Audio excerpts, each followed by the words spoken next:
حامدا مصليا اما بعد اعوذ باللہ من الشیطان الرجیم عن ابی امامۃ رضی اللہ عنہ قال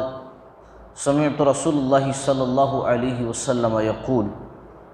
اقرأوا القرآن فإنه یأتی یوم القیامة شفیعا لأصحابہ رواہ مسلم۔ محترم حضرات، قرآن مجید اللہ کا کلام ہے، یہ ہدایت کا سرچشمہ ہے، ھدی للناس ھدی للمتقین ہے۔ اس کے پڑھنے پر ہر حرف پر 10 نیکیاں ملتی۔ اگر کوئی شخص پڑھتا ہے الف لام میم تو اس کو 30 نیکی مل جاتی ہے۔ اتنا ثواب آدمی حاصل کر سکتا ہے۔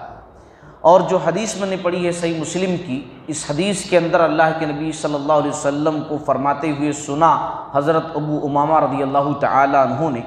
کہ قرآن کثرت سے پڑھا کرو، اقرأوا القرآن، قرآن کثرت سے پڑھا کرو، اس لیے کہ قیامت والے دن یہ اپنے پڑھنے والے ساتھیوں کے لیے سفارشی بن کر آئے گا، شفاعت کرے گا اللہ کے دربار میں۔ جیسے روزہ نماز ہے، آئیں گے اللہ رب العالمین کے پاس اور سفارش کریں گے، ایسے ہی قرآن بھی سفارش کرے گا، اس کی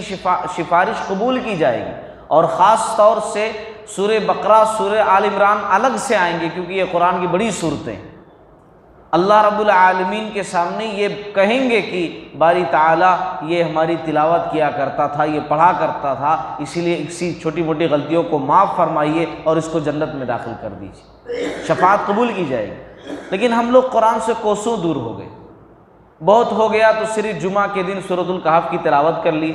یا بہت ہو گیا تو نماز سے کسی دن ایک دن پہلے تھوڑا آ گئے، اذان کے فوراً بعد ہی تو تھوڑا سا پارا سامنے رکھا ہوا تھا، اٹھا کر کے چند لائن چند سطور اس کے دیکھ لیے، بس اس کے علاوہ قرآن ہماری زندگی میں بالکل نظر نہیں آتا۔ ہم نے قرآن کو کیا کیا؟ طاقوں میں سجا کر کے رکھ دیا، بس بچوں کو بتا دیا یہ اللہ کی کتاب ہے، بڑی عزت والی ہے، اوپر رکھا کرو، اس کی طرف قدم مت کیا کرو، ہے نا، کچھ بھی ہو جائے اس کو چوم لیا کرو، بس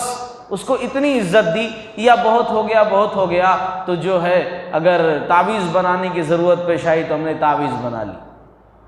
اور قرآن کو ہم پڑھتے نہیں، سمجھتے نہیں۔ حالانکہ اللہ کے نبی صلی اللہ علیہ وسلم کی ایک حدیث سناؤ،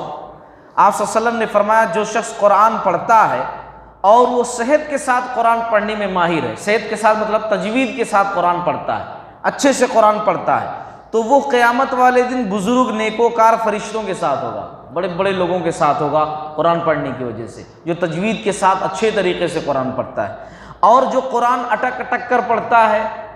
ابھی اس کو پڑھنا اتنا اچھے طریقے سے نہیں آتا، سیکھ رہا ہے، سیکھنے کی کوشش کر رہا ہے، اٹک اٹک کر قرآن پڑھنا اس کو آتا ہے، اٹک اٹک کر قرآن پڑھتا ہے، مشقت اس کو ہو رہی ہے، پھر بھی وہ قرآن پڑھ رہا ہے، تو اس کے لیے دگنا اجر ہے،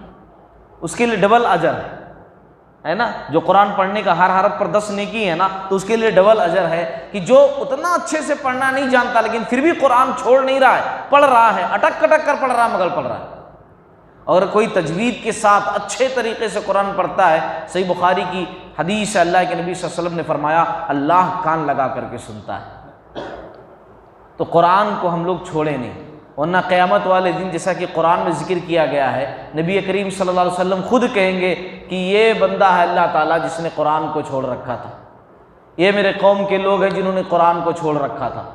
قرآن سے دور ہو گئے تھے۔ اس لیے قرآن پڑھیے، قرآن مجید کی تلاوت کیجیے، گھر کے اندر صبح فجر کی نماز پڑھنے کے بعد قرآن مجید پڑھنے کا اہتمام کیجیے، عورتوں کو بولیے، بچوں کو بولیے، خود پڑھیے،